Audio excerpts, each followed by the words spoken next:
was a young girl in my room all by myself, dreamed I fall in love. Implantes. La implantología para mí es la odontología del siglo XXI, es la evolución natural de unas necesidades que la sociedad demanda. Antiguamente el tener un paciente con una pérdida parcial o sin dientes era normal, no te asustaba.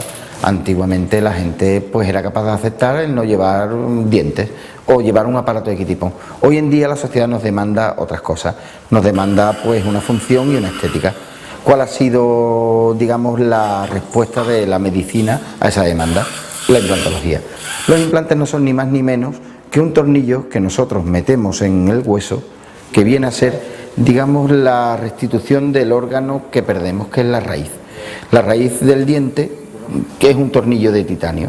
Nosotros ese tornillo de titanio lo que hacemos es colocar o bien una corona, o sea, con una corona que sería, digamos, para los profanos el diente que nosotros perdemos, o bien, si son varios dientes, colocaríamos una serie de tornillos sustituyendo esas raíces, puenteando, es decir, haciendo estructuras unidas que sustituyen esos dientes, o bien incluso sustituyendo bocas enteras. También hay situaciones en que las prótesis completas de quita y pon, las castañuelas de toda la vida que llevaban nuestros padres, las prótesis del vaso que llamaba a todo el mundo, pues le ponemos un menor número de implantes y lo que ponemos son una serie de fijaciones. Lo que sí os advierto es una cosa: los implantes hay que tener mucho cuidado con el material que se utiliza. Los implantes antiguamente eran muy caros porque sí es verdad que era digamos, un tratamiento muy elitista. Hoy en día, gracias a Dios, gracias a las casas comerciales que han bajado un poquito los costes, se pueden, digamos, llegar, digamos, a todos los bolsillos, pero sí hay un mínimo de calidades que nunca deberíamos de pasar.